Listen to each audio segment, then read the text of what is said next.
Ang mga selyo.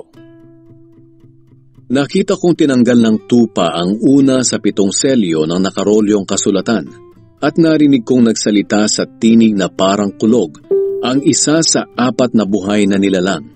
"Halika," ang sabi niya. Nang tumingin ako, nakita ko ang isang puting kabayo. Ang nakasakay sa kabayo ay may hawak na pana.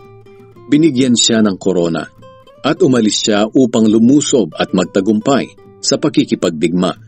Nang tanggalin ng tupa ang 2 selyo, narinig kong sinabi ng 2 buhay na nilalang, "Halika," at lumitaw ang isang pulang kabayo.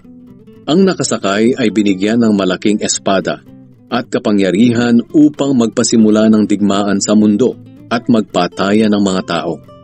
Nang tanggalin ng tupa ang 3 selyo, narinig kong sinabi ng 3 buhay na nilalang, "Halika," at nakita ko ang isang itim na kabayo. Ang nakasakay ay may hawak na timbangan. May narinig akong parang tinig mula sa 4 na buhay na nilalang. At sinabi sa nakasakay sa kabayo, "Itaas mo ang presyo ng pagkain. Ang presyo ng 1 kilo ng harinang trigo ay dapat 1 araw na sahod. At ganoon din ang presyo ng 3 kilo ng harinang sebada. Pero huwag itaas ang presyo ng langis at alak." Nang tanggalin ng tupa ang 4 na selyo, narinig kong sinabi ng 4 na buhay na nilalang, "Halika," at nakita ko ang isang maputlang kabayo. Ang pangalan ng nakasakay ay Kamatayan, at kasunod nito ang Hades. Binigyan sila ng kapangyarihang patayin ng 4 na bahagi ng populasyon ng mundo sa pamamagitan ng digmaan, gutom, sakit, at mababangis na hayop. Nang tanggalin ng tupa ang 5 selyo, nakita ko sa ilalim ng altar ang kaluluwa ng mga taong pinatay dahil sa tapat na pangangaral nila ng salita ng Diyos. Sumisigaw sila ng malakas, "Panginoong makapangyarihan, banal at tapat, gaano pa po kami katagal na maghihintay bago ninyo hatulan at parusahan ang mga taong pumatay sa amin?"